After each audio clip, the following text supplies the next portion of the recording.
Everyone and welcome back to my channel think smart. So अपने last video में मैंने आपसे बात की थी लिक्विड म्यूचुअल फंड की, और इस वीडियो में मैं आपसे बात करने वाली हूँ म्यूचुअल फंड एसआईपी और एसटीपी क्या होता है। सो एसआईपी के बारे में आपने सुना होगा, सिस्टमैटिक इन्वेस्टमेंट प्लान, जहाँ पे आप हर महीने कुछ ना कुछ एक अमाउंट इन्वेस्ट करते हैं किसी म्यूचुअल फंड स्कीम में। पर एसटीपी क्या होता है? एसटीपी का फुल फॉर्म होता है systematic transfer plans. Systematic transfer plan में आप एक म्यूचुअल फंड स्कीम से दूसरे म्यूचुअल फंड स्कीम में अपना पैसा ट्रांसफ़र करते हैं। सो ये basically date mutual fund scheme से आप इक्विटी में भी ट्रांसफ़र कर सकते हैं, या फिर इक्विटी म्यूचुअल फंड स्कीम से आप डेट म्यूचुअल फंड स्कीम में भी अपना पैसा ट्रांसफ़र कर सकते हैं। तो ट्रांसफ़र किस तरह से होता है?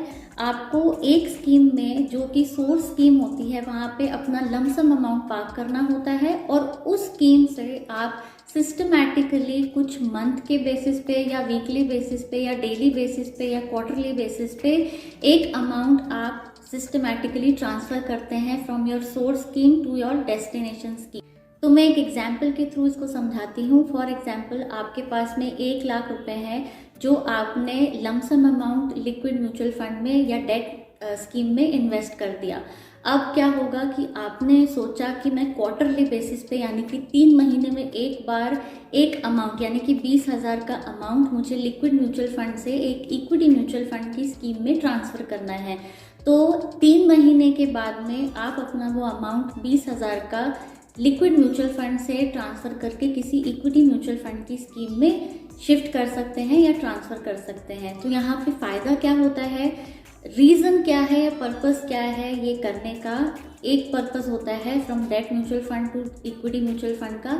आपको अगर डायरेक्टली किसी इक्विटी म्यूचुअल फंड में लमसम अमाउंट पार्क नहीं करना है, आपको उतना रिस्क नहीं लेना है, क्योंकि कई बार ऐसा होता है कि निफ्टी या सेंसेक्स अगर बहुत ज़्यादा हाई है, मार्केट बहुत ज़्यादा हाई पॉइंट पे है, तो उस टाइम पे अगर आपने अपना लमसम पैसा इन्वेस्ट कर दिया किसी इक्विटी म्यूचुअल फंड स्कीम में, तो प्रोबेबिलिटी बहुत हाई होती है जब मार्केट क्रैश करता है, डाउन होता है, तो आपका इन्वेस्टमेंट भी डाउन होता है। और ऐसा भी होता है कि उसको रिकवर करने में ही साल या 2 साल का टाइम उसमें लग जाए। तो आपने जितना कैपिटल इन्वेस्ट किया है आपका वो भी रिकवर होने में टाइम लग जाता है। तो आपको अगर इतना रिस्क नहीं लेना तो आप क्या कर सकते हैं, सेफेस्ट ऑप्शन है कि आप लिक्विड म्यूचुअल फंड में लमसम अमाउंट पार्क करिए, वहाँ से सिस्टमैटिकली या तो मंथली बेसिस पे या फिर वीकली बेसिस पे या क्वार्टरली बेसिस पे एक फिक्स अमाउंट आप शिफ्ट कर सकते हैं, यानी कि ट्रांसफ़र कर सकते हैं अपने कोई भी इक्विटी म्यूचुअल फंड की स्कीम में।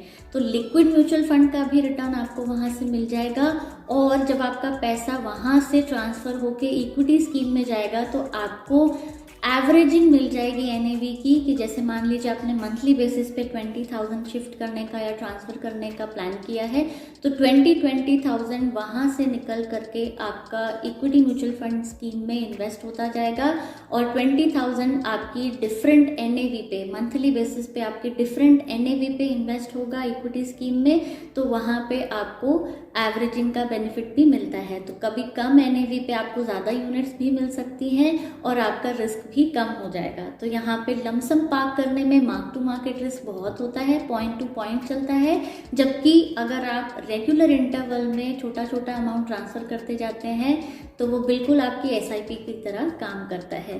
तो एसआईपी में तो आपको मालूम है कि आपका हर महीने आपको 10,000 रुपीज़ आपकी सेविंग्स में से या आपकी सैलरी में से इन्वेस्ट करना है। पर यहाँ पे जब आपके पास में लमसम पैसा होता है 5 लाख, 10 लाख या 1,00,000 रुपए, और वो आपको डायरेक्टली इन्वेस्ट नहीं करना है, तो आप लिक्विड म्यूचुअल फंड में करिए, उसके बाद उसे ट्रांसफ़र करते जाइए मंथली या क्वार्टरली बेसिस पे किसी भी अच्छे इक्विटी म्यूचुअल फंड स्कीम में।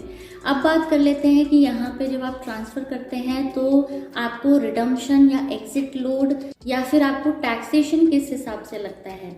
तो जब आप एक स्कीम से दूसरे स्कीम में पैसा ट्रांसफ़र करते हैं तो आपको वो रिडम्पशन माना जाएगा, यानी कि आपकी विड्रॉल हो रही है, तो डेफिनेटली वहाँ पे एग्जिट लोड लगता है। तो मैं आपको रेकमेंड करूँगी कि आप लिक्विड म्यूचुअल फंड स्कीम में अपना पैसा इन्वेस्ट करिए। मैंने अपने लास्ट वीडियो में बताया था कि आपको करंटली लिक्विड म्यूचुअल फंड में 3 to 3.5% पर एनम का रिटर्न मिलता है।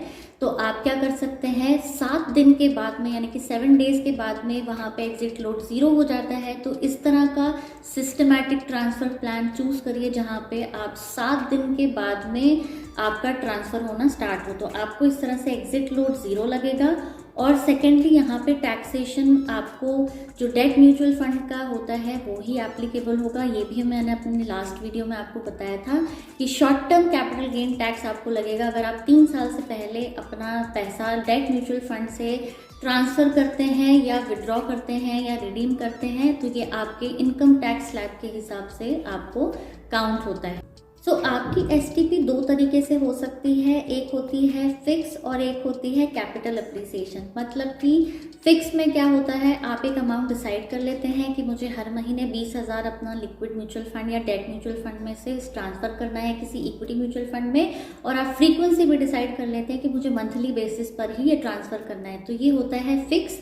और दूसरा होता है कैपिटल अप्रिसिएशन। इसका मतलब क्या हुआ कि आपने 1 लाख रुपए इन्वेस्ट किया, अब वो 1 लाख रुपए का जब 5,000 हो गया या 1,000 और बढ़ गया, तो वो जितना अमाउंट आपका बढ़ा है आपके प्रिंसिपल अमाउंट से, उतना ही अमाउंट ट्रांसफ़र होगा किसी इक्विटी म्यूचुअल फंड स्कीम में।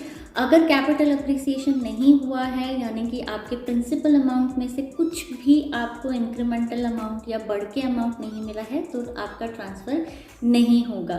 तो ये होता है कैपिटल अप्रिसिएशन, जहाँ पे आपका जो प्रिंसिपल अमाउंट है वो एज इट इज़ इन्वेस्टेड रहता है आपके डेट म्यूचुअल फंड स्कीम में। जो भी ऊपर का अमाउंट होता है जो आपको अप्रिसिएशन मिलता है या प्रॉफिट कह सकते हैं, वो ही आपका ट्रांसफ़र होता है इक्विटी म्यूचुअल फंड में।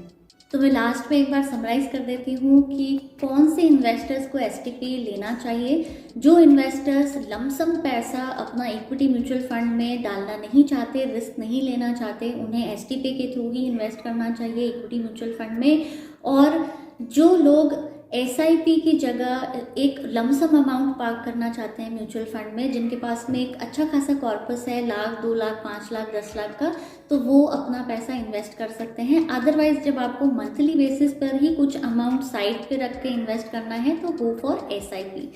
सो I hope this video is helpful for you and अभी आपको समझ में आ गया होगा कि एसटीपी क्या होती है, टैक्सेशन क्या होता है, किस तरह से ये वर्क करता है। सो अगर वीडियो अच्छी लगी है तो प्लीज़ मेरे चैनल को लाइक करिए, सब्सक्राइब करिए and I would like to thank you to all those people who have subscribe to my channel. And आपने अगर अभी तक सब्सक्राइब नहीं किया है तो प्लीज़ सब्सक्राइब करिए। Bye bye, take care.